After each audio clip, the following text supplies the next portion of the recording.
السلام علیکم ورحمۃ اللہ وبرکاتہ شیخ. وعلیکم السلام ورحمۃ اللہ وبرکاتہ. شیخ ابو زید حفظہ اللہ جوائن ہو چکے ہیں. میرے خیال سے آپ کا ہی انتظار کر رہے تھے وہ, تو آپ آغاز کریں پھر شیخ شروع کریں گے انشاءاللہ. جزاک اللہ خیر. السلام علیکم ورحمۃ اللہ وبرکاتہ. بسم اللہ الرحمن الرحیم وبہ نستعین والحمد للہ رب العالمین والعاقبۃ للمتقین ولا عدوان الا علی الظالمین واشهد ان لا الہ الا اللہ وحدہ لا شریک له واشهد ان محمدا عبدہ ورسولہ صلوات اللہ وسلامہ علیہ وعلی آلہ وعلی اصحابہ ومن اهتدى بهدیہ واستنى بسنتہ الی یوم الدین. اما بعد. معزز ناظرین و سامعین و مشاہدین, اس نئے وقت میں آپ لوگوں کا استقبال ہے, خوش آمدید ہے. کیونکہ عصر کے بعد جو پروگرام شروع کیا جا رہا تھا اس میں بھرپور وقت نہیں مل پاتا تھا شیخ سے استفادہ کرنے کا, اس لیے شیخ سے ہم نے گزارش کی. شیخ نے ہماری گزارش قبول کی. ہم شیخ کا شکریہ ادا کرتے ہیں. اور اس پورے سردی کے موسم میں انشاءاللہ شیخ کا یہ درس سعودی عرب کے ٹائم کے مطابق 7 بجے اور انڈیا کے ٹائم کے مطابق 9:30 بجے انشاءاللہ شروع ہوا کرے گا. 1.5 گھنٹے کا درس ہوگا. شیخ آن لائن ہو چکے ہیں, اس لیے میں مزید نہ کچھ کہتے ہوئے شیخ کا شکریہ ادا کرتے ہوئے میں شیخ سے درخواست کروں گا کہ شیخ اپنے درس کا آغاز فرمائیں, اپنے علم سے ہم سب کو مستفیض فرمائیں. اللہ رب العالمین شیخ کی حفاظت کرے اور ان کے علم سے ہمیں اور پوری امت مسلمہ کو استفادے کی توفیق بخشائے رب العالمین. وجزاکم اللہ خیر. السلام علیکم ورحمۃ اللہ وبرکاتہ.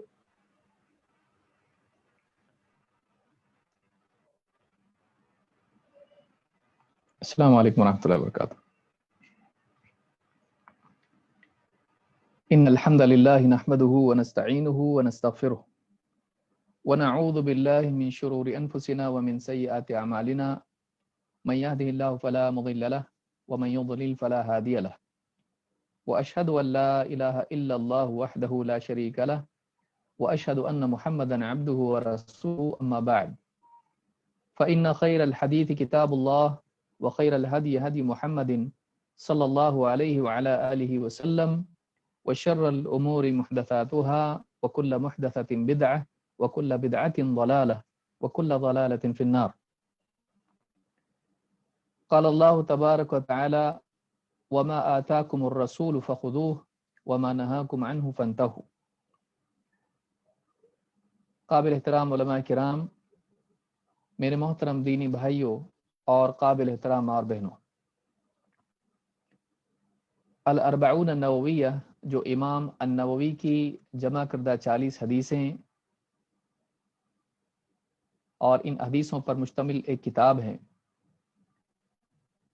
اس حدیث کی کتاب کا، اس مختصر سی کتاب کا ہم مطالعہ کر رہے ہیں، اور پچھلے درس تک ہم نے اس کی 27 حدیثیں مکمل کی تھیں۔ آج اسی سے آگے سلسلہ جاری رکھتے ہوئے حدیث نمبر 28 اور 29، یہ دو حدیثیں جو بڑی عظیم الشان حدیثیں ہیں اور ان میں کئی باتیں ہیں جو عقیدے، منہج، اخلاق و عبادات سے جڑی ہوئی ہیں، ان حدیثوں کا ہم مطالعہ کریں گے اور ان احادیث سے معلوم ہونے والی باتیں سمجھنے کی، سیکھنے کی کوشش کریں گے۔ ظاہر بات ہے کہ ان احادیث کو امام النووی رحمۃ اللہ علیہ نے جو جمع کیا ہے، ان میں سے ہر حدیث ایک بہت ہی جامع حدیث ہے، اور ایک ایک حدیث میں دین کے کئی اصول اور کئی قواعد ہم کو معلوم ہوتے ہیں جو دین کے مختلف شعبوں پر مشتمل ہیں۔ کوئی عقیدے سے متعلق ہے، کوئی عبادات سے، کوئی اخلاق سے، کوئی انفرادی زندگی سے، کوئی معاشرے سے، کوئی حدیث حکومت سے متعلق ہے، کوئی دعوت سے متعلق ہے۔ اس طرح سے دین کے مختلف شعبے ہیں، ان شعبوں میں سے کسی نہ کسی ایک شعبے سے متعلق یہ حدیث ہوتی ہے اور اس میں اصول ہوتی ہے، اور بعض باتیں حدیثوں میں ضمناً ایسی بھی آتی ہیں جس میں مزید فائدہ ہوتا ہے اور جس کا سمجھنا ہمارے لیے ضروری ہے۔ بہت کوشش کے باوجود، اختصار کی حد درجہ کوشش کے باوجود بھی ہر حدیث کو کم وقت میں سمجھانا ایک مشکل کام ہے، لہٰذا ممکن ہے ان دروس میں، بعض دروس میں، جس سے پچھلے دروس میں بھی ہوا کہ بعض حدیثیں، ایک حدیث ایک مکمل درس میں سمجھانی پڑی، اس میں ہم کو پڑھنا پڑی، اس کو سمجھنا پڑا، تو اس طرح سے بعض اوقات ہوتا ہے۔ لیکن اس تطویل کے لیے میں ابتدائی طور پر ہی، شروعات ہی میں معذرت چاہتا ہوں کہ بعض اوقات اس طرح کا درس طویل ہو سکتا ہے، ایک حدیث کو سمجھانے میں زیادہ وقت لگ سکتا ہے۔ مقصود اس میں یہی ہے کہ رسول اکرم صلی اللہ علیہ وسلم کے کلام کی عظمت اور اس میں موجود معانی کے پیش نظر ہر بات کو سمجھانا ضروری ہوتا ہے۔ کہیں ایسا نہ ہو کہ اس حدیث کو پڑھنے کے بعد اس میں کچھ خلیش، کچھ کمی سمجھانے میں رہ جائے اور سمجھنے والے کو اس میں سے صحیح معنی سمجھ میں نہ آئے اور وہ غلط معنی سمجھ لے۔ تو اسی لیے اس تفصیل سے سمجھانے کی ضرورت ہوتی ہے، پھر بھی میں بہت اختصار سے کوشش کر رہا ہوں اور کروں گا انشاءاللہ۔ آج کی جو حدیث ہماری ہے، حدیث نمبر 28، یہ حدیث اتباع سنت کی اہمیت اور سلف کے منہج کی پیروی کی اہمیت اور بدعات سے اجتناب کی اہمیت اور بدعات کی برائی، ان چیزوں پر مشتمل ہے۔ صحیح منہج، اتباع والا، اور بدعات سے اجتناب، یہ اس حدیث کا عنوان ہے، اس حدیث کا مرکزی موضوع ہے۔ آئیے دیکھتے ہیں حدیث کیا ہے۔ حدیث کا متن امام النووی رحمۃ اللہ علیہ فرماتے ہیں، عن ابی نجیح الارباض بن ساریہ رضی اللہ عنہ قال وعظنا رسول اللہ صلی اللہ علیہ وسلم موعظة وجلت منها القلوب وذرفت منها العيون فقلنا يا رسول الله كأنها موعظة مودع فأوصنا قال أوصيكم بتقوى الله والسمع والطاعة وإن تأمر عليكم عبد فإنه من يعش منكم فسيرى اختلافا كثيرا فعليكم بسنتي وسنة الخلفاء الراشدين